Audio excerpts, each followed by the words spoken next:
వందనాలండి. ఈరోజు డిసెంబర్ 3 నీతిగల న్యాయాధిపతిగా ఉండగలగడానికి వచ్చిన యేసయ్య.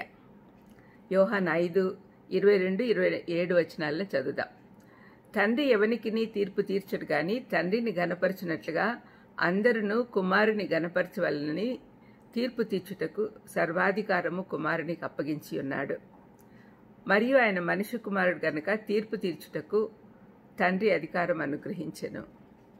చాలామంది తండ్రి అయిన దేవుడు ఒక న్యాయాధిపతిగా వస్తాడని, మానవులంతా ఆయన ముందు నిలబడతారని అనుకుంటారు.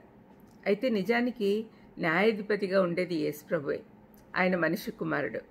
ఆయనకు ఆయన భూలోక పరిచర్యకు మధ్య ఉన్న అనుసంధానం ఇదే, మనిషి కుమారుడు. న్యాయాధిపతి ఒక్క మానవునిగా ఈ లోకంలో జీవించిన వాడుగా ఉండాల్సిన అవసరం ఏంటి?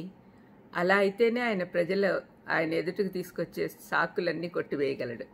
అదే సమయంలో ఆయన తీర్పు సత్యమైనదిగా, న్యాయమైనదిగా ఉండడానికి ఆయన దేవుడై ఉండాలి. ఈ కారణాలన్నీ మనము చూస్తూ ఉన్నప్పుడు మనకు అర్థమయ్యే ఒక గొప్ప సత్యం ఏంటంటే, యేసు ప్రభు దైవ మానవుడు.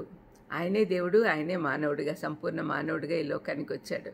సంపూర్ణ దైవత్వంతో వచ్చాడు అనే సంగతి ఎప్పుడు కూడా గుర్తుపెట్టుకోవాలి. అప్పుడు ఇవన్నీ కూడా అర్థమైపోతాయి. అంతేగాక న్యాయాధిపతి ఎప్పుడు నిష్పక్షపాతిగా ఉండాలి. యేసుప్రభు అందరినీ ఒకే రీతిగా ప్రేమిస్తాడు.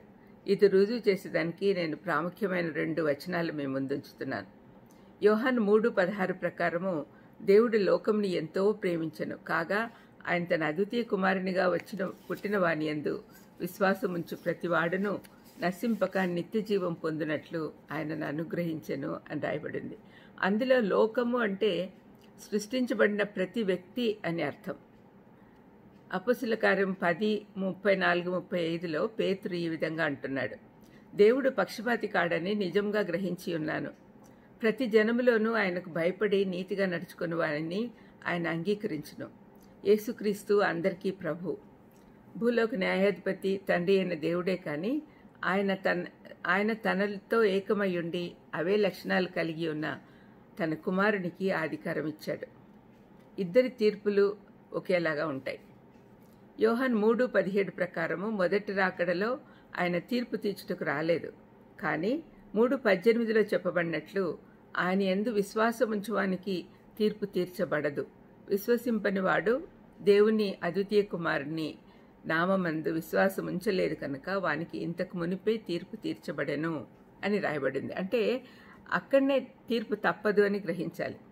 ఈ తీర్పు ఆయన 2వ రాకడలో జరుగుతుంది.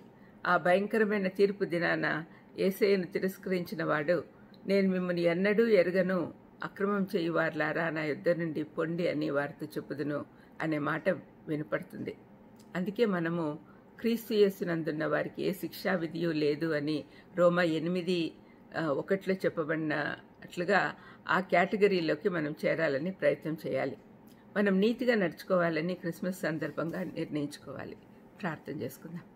దయమేడా, ఎంత ప్రేమయ్యా, మా కోసం అన్నీ అర్థం చేసుకోవడానికి ఈ లోకానికి వచ్చి తండ్రి మాకు న్యాయాధిపతిగా తీర్పు తీర్చుటకు మీరు అన్నీ అర్థం చేసుకోవడానికి ఈ లోకానికి వచ్చారనే సత్యము మా హృదయాల్లో స్థిరపరచమని, మేము ఎప్పుడు కూడా మీకు కృతజ్ఞులుగా ఉండేటట్టు చేయమని యేసుక్రీస్తు నామమున వేడుకొంటున్నాను తండ్రి.